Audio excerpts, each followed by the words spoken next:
لو تأملنا حالنا اليوم لوجدنا أن الخلل كل الخلل في قلوبنا وليس في أجسادنا. فعندما أقف بالعمل لساعات طويلة فإن جسدي يتحمل، وعندما أصلي أقرأ قصار الصور لتنتهي الصلاة، رغم أني جسديا قادر على أن أقف أكثر في الصلاة، لكن المسألة في قلبي لا يقدر.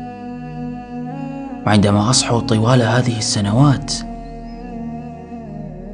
في المدرسة والثانوية والآن في الجامعة صباحا وأفشل بأن أصحو لصلاة الفجر، فإن مشكلتي ليست لأنني لا أستطيع الاستيقاظ مبكرا، بل المشكلة في قلبي لا يستطيع أن يصحو لله، ولكنه يصحو للحياة إن زعمنا أنها حياة. وعندما أقرأ كتبا كثيرة في دراستي أو في اطلاعاتي وأجتهد في كل شيء، ولكني لا أمتلك نصف ساعة بأن أدرس القرآن وأتدبره، فالعلة كل العلة في قلبي.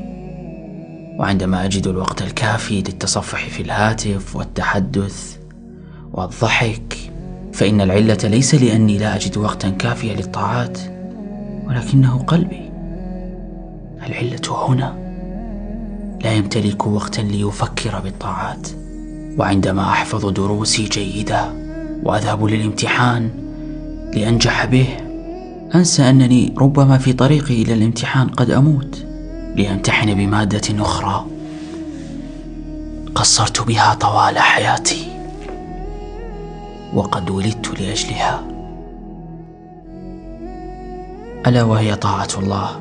وكم مرة سهرت على سفاسف الأمور ويمكنني أن أقوم الليل، ولكن المشكلة هنا في قلبي، يكون مشغولا بالنوم حينها. هنا اكتشفت بأن المشكلة ليس لأننا لا نستطيع، فنحن مكلفون بما نستطيع، ولكن قلوبنا التي لا تستطيع. التعلق بالحياة قد أفسدها، فاللهم أصلح فساد قلوبنا ولا تخزنا يوم يبعثون، يوم لا ينفع مال ولا بنون إلا من أتى الله بقلب سليم.